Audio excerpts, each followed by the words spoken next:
Doctor గారు ఉమ్మ నీరు ఎక్కువగా ఉన్నప్పుడు తీసుకోవాల్సిన జాగ్రత్తల గురించి తెలియజేయండి అని అడుగుతున్నారు. ఈ ప్రశ్నకు గైనకాలజిస్ట్ డాక్టర్ వింధ్య గారు సమాధానం అందిస్తారు.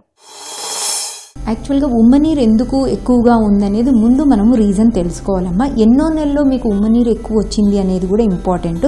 జనరల్గా ఉమ్మనీరు అనేది మేము AFI కింద క్యాలిక్యులేట్ చేస్తాం, అమ్నియాటిక్ ఫ్లూయిడ్ ఇండెక్స్ అని.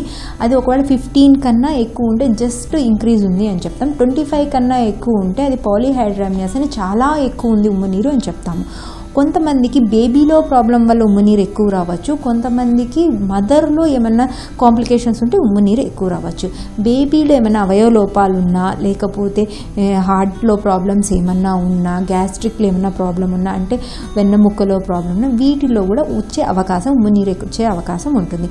ఒకవేళ మీకు ఈ ఉమ్మనీరు ఎక్కువ ఉందని ముందే తెలిస్తే మేము 20 నుంచి 25 వారాల్లో టీఫా స్కాన్ అని ఒకటి చేస్తాం. ఈ టీఫా స్కాన్లో కనుక మీ బేబీ ఆర్గాన్స్, వెన్నెముక్క, కిడ్నీస్, గట్ అన్నీ నార్మల్గా ఉన్నాయి అంటే ప్రాబ్లం లేదు. వీటితో పాటు మీ మదర్కి ఏమన్నా ప్రాబ్లమ్స్ ఉన్నాయా, అంటే ఏమన్నా షుగర్ లెవెల్స్ ఎక్కువ ఉన్నాయా, వాళ్ళ ఫ్యామిలీ హిస్టరీలో షుగర్ ఏమన్నా ఉందా, దీనికి ఇంకేమన్నా వేరే థైరాయిడ్ ప్రాబ్లమ్స్ కానీ ఏమన్నా ఉన్నాయా అనేది చూసుకుంటూ ఉండాలి.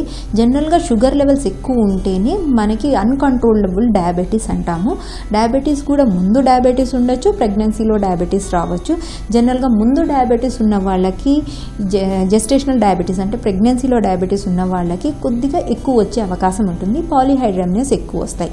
ఈ పాలీహైడ్రామియాస్ షుగర్ లెవెల్ కనుక కంట్రోల్లో ఉంటే రాదు. అందుకని మీకు ఎక్కువ ఉంది అంటే ఫస్ట్ 75 grams GTT అని చెప్పి చేస్తారు, ఓరల్ గ్లూకోజ్ టాలరెన్స్ టెస్ట్ అని. Fasting sugars 1 hour 2 hours sugars తీసుకుంటారు. వీటిలో ఏ ఒక్క వాల్యూ ఎక్కువ ఉన్నా సరే ప్రెగ్నెన్సీలో డయాబెటీస్ మెల్టస్ అని లేబుల్ చేస్తారు. ఇట్లా ఒకవేళ మీకు డయాబెటీస్ ఉంది అంటే ఫస్ట్ మీకు మెడికల్ న్యూట్రిషన్ థెరపీ అంటే డైట్ కంట్రోల్ చెప్తారు, ఎక్సర్సైజ్, డైట్ కంట్రోల్. వీటితో తగ్గిపోతే ఆ ఉమ్మనీరు కూడా అక్కడి నుంచి పెరగడం ఆగిపోతుంది. ఒకవేళ లేదు మీకు డైట్ కంట్రోల్తో కంట్రోల్ అవ్వట్లేదు, ఉమ్మనీరు కూడా పెరుగుతుంది, మీ షుగర్ కూడా కంట్రోల్ అవ్వట్లేదు అంటే ఇన్సులిన్కి వెళ్తారు. ఇన్సులిన్ వల్ల కూడా మీకు తగ్గుతుంది. ఆ పాలీహైడ్రామియాస్ ఒకసారి వచ్చింది తగ్గదు కానీ ఇంకా పెరుగుతూ పోదు.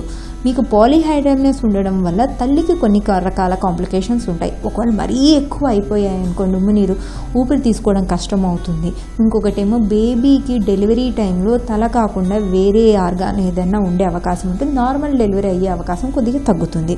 సిజేరియన్ సెక్షన్ రేట్స్ పెరుగుతుంది.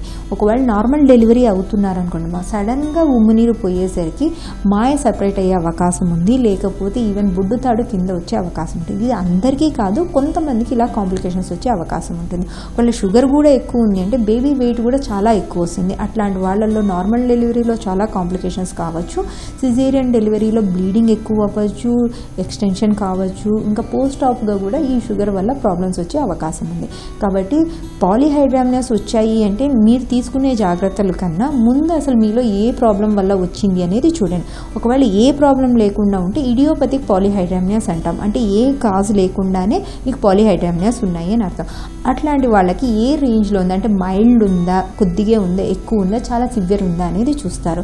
ఒకవేళ మీకు మైల్డే ఉంటే టెన్షన్ పడాల్సిన అవసరం లేదు, మీకు మామూలుగానే డెలివరీస్ అవుతాయి, మామూలుగా అయిపోతుంది. ఒకవేళ చాలా సివియర్ ఉంది, భరించలేకపోతున్నాము అంటే అప్పుడు మీకు బ్రెత్లెస్నెస్ అంటే ఊపిరి తీసుకోవడానికి కష్టంగా ఉంటే కొద్దిగా అమౌంట్ ఆఫ్ ద ఉమ్మనీరు తీస్తారు. తీసి తర్వాత మీకు డెలివరీ ప్లాన్ చేసి బేబీని తీసేస్తారు.